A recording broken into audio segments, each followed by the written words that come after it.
Good morning everyone. आज म college जाँदैछु। मेरो बिएससिएनको एउटा ल्याब क्लास हो, सिम ल्याब। यो मेरो ब्रेकफास्ट हो, एग अनि टोस्ट अनि आई मेड टी। इलायची र अदुवा राखेर बनाएको चिया एकदम मिठो छ, यम्मी छ।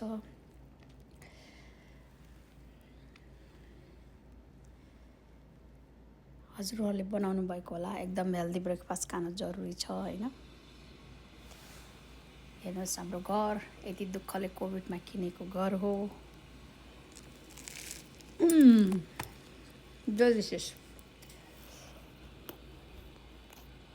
So good. हजुरहरू पनि एकदमै, आज शनिबार हो हैन, रेस्ट गरिराख्नु भयो होला। चलो, मेहनत गर्नु मान्छेलाई शनिबार आइतबार केही पनि हुँदैन। सधैँ राम्रो दिन हुन्छ, सधैँ कामको दिन हुन्छ हैन। म कहिले पनि लेजी मान्छेलाई सपोर्ट पनि गर्दैन, बिलिभ पनि गर्दैन लेजीपनलाई।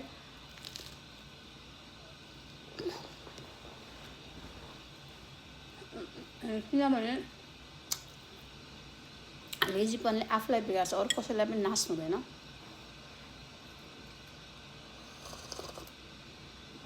चिया पिउँदैछु डलरको कपमा। मैले कतै सुनेको थिएँ, यदि तपाईँले चाहिँ पैसा धेरै आकर्षित गर्न चाहनुहुन्छ भने डलर छापेको या पैसा छापेको कपमा खाना खानु भन्छन् हैन। त्यही भएर यो पछाडि हेर्नु भएको छ, यो हाम्रो किचन हो। हाम्रो सबै किचनहरूको के भन्दै थियो भने म लेजी भन्छु। लेजी मान्छेलाई सपोर्ट गर्दैन, बाहना चाह्यो भने जे पनि हुनसक्छ हैन।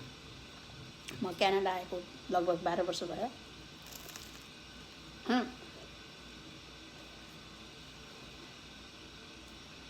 15 वर्ष पुगेर 16 वर्ष लाग्यो। धेरै कामहरू गरियो। मैले आफ्नो नर्सिङ क्यारियर कन्टिन्यू गर्नको लागि नेपालबाट क्यानाडामा एकदमै गाह्रो भयो। अनि त्यही भएर धेरै दिदीबहिनीहरूले कोभिडको टाइममा इभ्यालुएसन गराएर आर्यन दिनुभयो, तर मैले लिइनँ। किनभने म लङ टर्ममा काम गर्छु अनि धेरैजनाहरूले जसरी आर्यन दिनुभएको छ उहाँहरूको लाइफ स्ट्रगल देखेर मैले चाहिँ लेजिस्लेसनहरू चेन्ज भएको छ क्यानाडियन गभर्मेन्टको, मिनिस्ट्री अफ हेल्थको पनि। त्यसो गर्दा मैले चाहिँ डिसाइड गरेँ म आर्यन फुल टाइममा पढ्छु भनेर। अब 2 वर्ष सकिसक्यो, अब 2 वर्ष बाँकी छ। हेर्नु, यो चाहिँ सोडो ब्रेड हो, मल्टिग्रेनको, हेर्नु भएको छ होइन। यो चाहिँ एग हो। मलाई चाहिँ आफैले हातैले खानु मन लाग्छ, किनभने जन्मेदेखि हातैले खाएको होइन सबभन्दा पहिला। अनि मलाई जबसम्म हातले खान्न तबसम्म मलाई मन पेट भरेको जस्तो लाग्दैन। यसरी मैले आम्लेट बनाएँ। यो आम्लेट एकदम यम्मी हुन्छ। एक दिन म चाहिँ यसको भिडियो नि बनाएर देखाउँछु हजुरहरूलाई, एकदम सजिलो छ।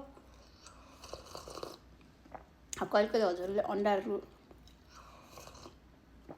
फोडेर नुन हाल्दाखेरि एकदम धेरै त्यो एक ठाउँ मात्र नुन लाग्ने हुन्छ, किनभने अन्डामा एकदम कन्सिस्टेन्सी अन्डाको एकदम थिक हुन्छ होइन, नुन पग्लिन्न। त्यसैले म अलिकति पानी राखेर नुनलाई पहिला पगाल्छु अनि पछि मात्र अन्डा फोडेर राख्छु।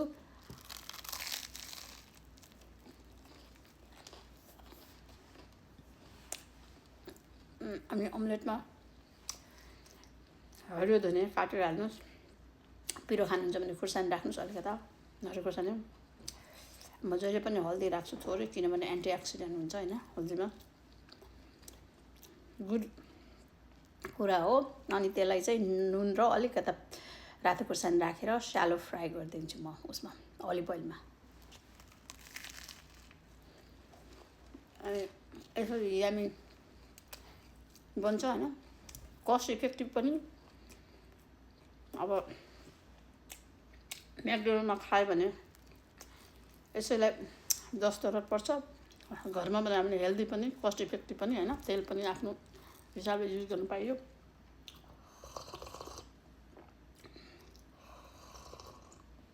मैले चाहिँ यो ब्रेड कस्कोबाट ल्याएको, एउटामा 3वटा पाउँछ होइन। $9 पर्छ 3टा लोफ।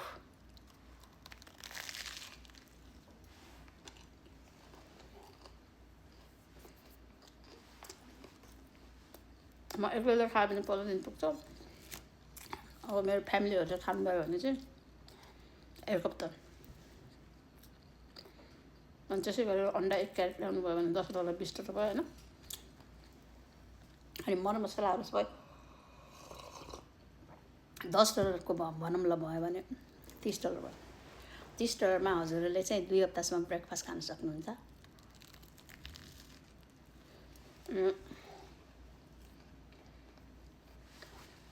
सधैँ एग टोस्ट नै खानुपर्छ भन्ने छैन। कहिले कहिले हजुरले एभोकाडो लगाएर पनि खान सक्नुहुन्छ। अनि म त अल्टरनेट गर्छु। अन्डा खायो भने एभोकाडोहरू खाँदैन होइन। एभोकाडो खायो भने अन्डाहरू खाँदैन, किनभने राम्रै फ्याट भए पनि शरीरको लागि धेरै खानु राम्रो हुँदैन। चिया एकदम मिठो भएको छ। एक दिन चाहिँ म सिम्पल चिया कसरी बनाउने भन्ने सिकाइदिन्छु। मैले यसमा इलायची, ल्वाङ, ब्राउन सुगर र चियापत्ती, चिनी र दुध 6वटा इन्ग्रेडिएन्ट अनि आगो।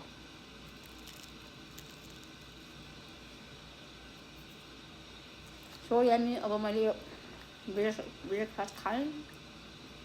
म 3-4 बजीसम्म केही पनि खाँदैन। कलेज जाँदैछु, 12:30 बजीबाट छ। 15 मिनट अघि पुग्नुपर्छ। त्यसपछि अनि ल्याब सुरु भयो भने त्यहाँ ल्याबभित्र खान्दिनँ, ब्रेकमा मात्रै खान्दिने हो 10-15 मिनटको। त्यसैले पहिले पेटभरि खाएर जाने अनि पानी पिउने बेसरी।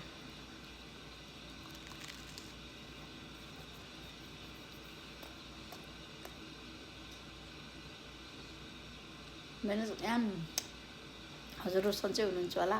यो धेरै यामी छ। Thank you. मेरो अलमोस्ट ब्रेकफास्ट सकियो। अब भोलि भेटौँला। Thank you so much.